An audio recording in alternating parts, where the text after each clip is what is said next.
मित्रांनो नमस्कार. कायद्याची माहिती देणाऱ्या माझ्या यूट्यूब चॅनलमध्ये तुमचं स्वागत.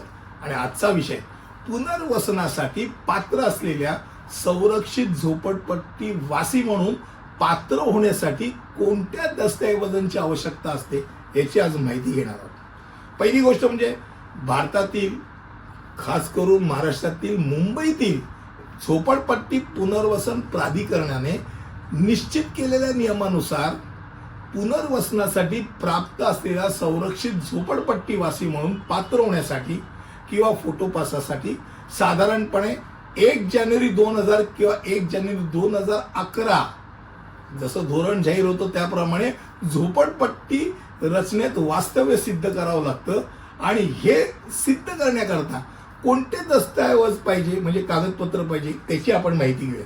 पहिली गोष्ट म्हणजे मतदाराचं ओळखपत्र.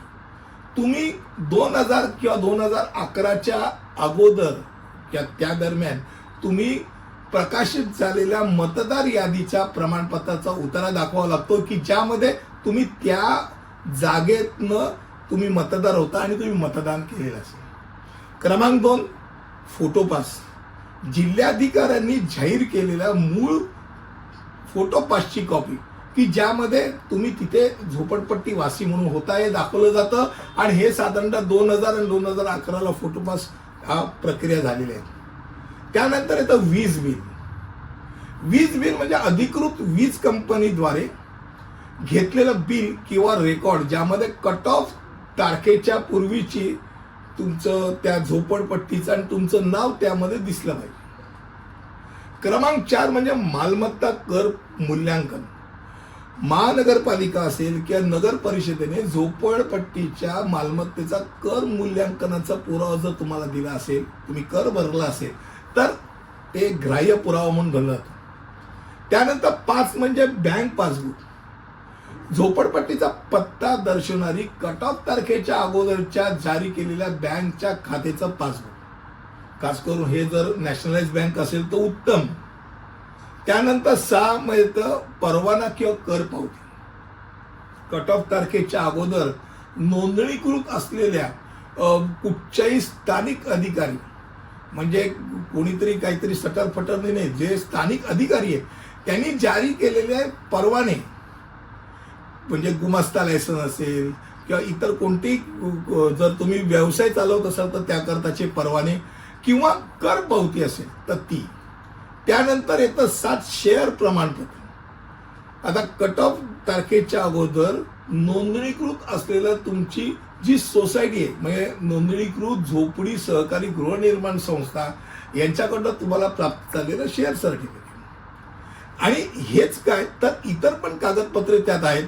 उदाहरणार्थ जन्म प्रमाणपत्र, मृत्यू प्रमाणपत्र ज्यामध्ये ॲड्रेस असतो, पासपोर्ट, त्यानंतर ड्रायव्हिंग लायसन्स किंवा झोपडीचा पत्ता दर्शवणारी शाळा सोडल्याचं प्रमाणपत्र. हे कुठची कागदपत्र तुमच्याकडे असतील तर ती झोपडी 2000 किंवा 2011 पूर्वी तिथे अस्तित्वात होती हा ग्राह्य पुरावा मानला जातो. आता हा एक भाग झाला म्हणजे झोपडीचा झाला. पण तुम्ही तिथे राहत होता म्हणजे तुम्ही सध्या त्याच पात्र असलेल्या झोपडीत राहत होता हे सिद्ध करण्याकरता तुम्हाला कोणते दस्तऐवज लागतात. पहिली झोपडी पात्र होण्याकरता. आता तुम्ही पात्र होण्याकरता काय लागतात तर तुमचं आधार कार्ड लागतं ज्यामध्ये झोपडीचा पत्ता पाहिजे. त्यानंतर अलीकडील निवडणूक ओळखपत्र लागतं की ज्यामध्ये सध्याच्या मतदार यादीत तुम्ही त्याच झोपडीच्या पत्त्यावरती दिसतायत मतदान करण्याकरता आहेत.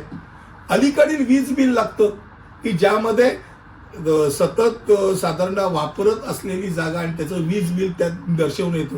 आणि प्रतिज्ञापत्र लागतं म्हणजे साध्या कागदावर छायाचित्रासहित स्वयं घोषणापत्र की ज्यामध्ये तुम्ही सध्या जिथे राहतात ती झोपडी वगळता तुमच्या कुटुंबियांना महानगरपालिकेच्या हद्दीत इतर कोणतेही दुसरं घर नाही हे जाहीर करणारं घोषणापत्र.